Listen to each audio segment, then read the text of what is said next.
Welcome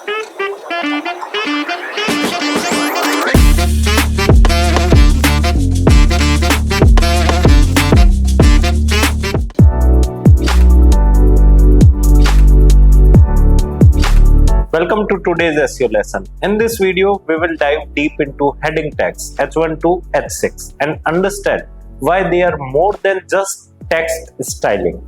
You will learn how they structure your content, improves user experience, and signal relevance to search engines. Heading tags are HTML elements that defines headings and subheadings on a web page.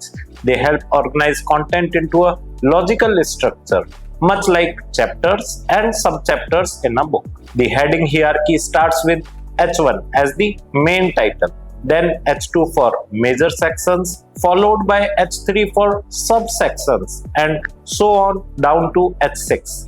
This order helps both readers and search engines navigate your page easily.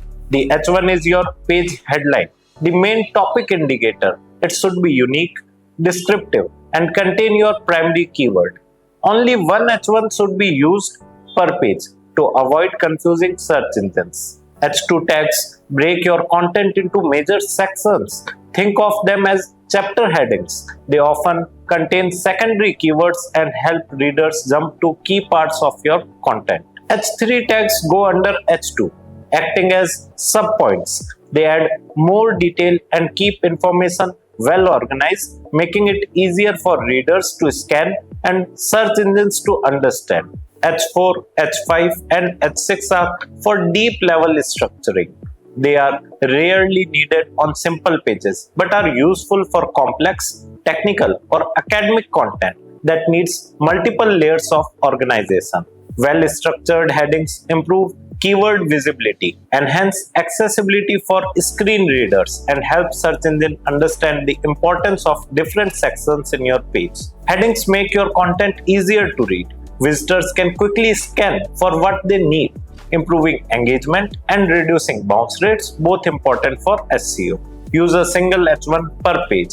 Follow a logical order without skipping levels. Keep headings short and clear, and place relevant keywords naturally without stuffing. Heading tags may seem simple, but they are a core part of a good SEO and user experience. Start structuring your pages with H1 to H6 today. If you found this video helpful, like this video, drop a comment with your SEO questions, and subscribe for more digital marketing tips. To know more about this topic in detail or to enroll in our online course, click on the link given in the video description below. Thank you.